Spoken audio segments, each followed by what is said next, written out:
টাকা দান করলেন। আমরা ঈশ্বরের কাছে প্রার্থনা করি ওনার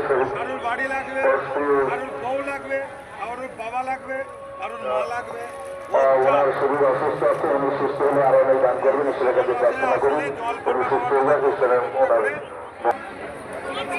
চাল করে সবাই পুজো দেয়। মন্ডল ঘর পড়াশোনার জন্য বাবা 100 টাকা দান করলেন। আমরা তরুণ করুণাময় ঈশ্বরের কাছে প্রার্থনা করি বাবা মায়ের শঙ্কর সরকার নিয়ে যান মন্দির পুস্তকে দান করুন ঈশ্বরের কাছে প্রার্থনা ভবিষ্যৎ গড়ে উঠুক এবং মা বাবার মনস্কামনা ঈশ্বরের শ্রী চরণে প্রতিকার সেই কামনা করুন।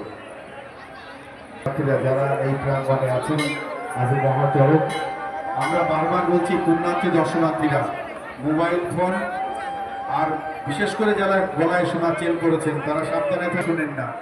কি বলবো, আরে সোনার চেন যদি পরে আসেন আপনি কারোর কাছে দিয়ে আপনি যান, আপনার যদি পাশে যদি কেউ না থাকে আপনি আমাদের মন্দির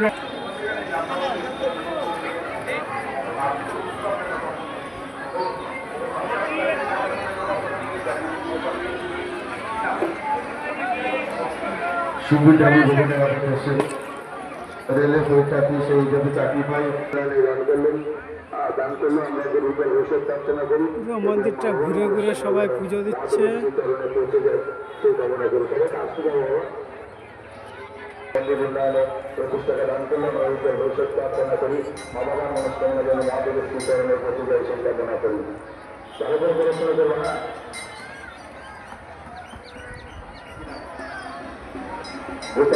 মন্দির উন্নয়নে 51 টাকা দান করলেন। তার মনস্কামনা পূর্ণ হয়েছে। তা আমরা ঈশ্বরের কাছে প্রার্থনা করি বারবার ঈশ্বর এবং মনস্কামনা পূর্ণ করি।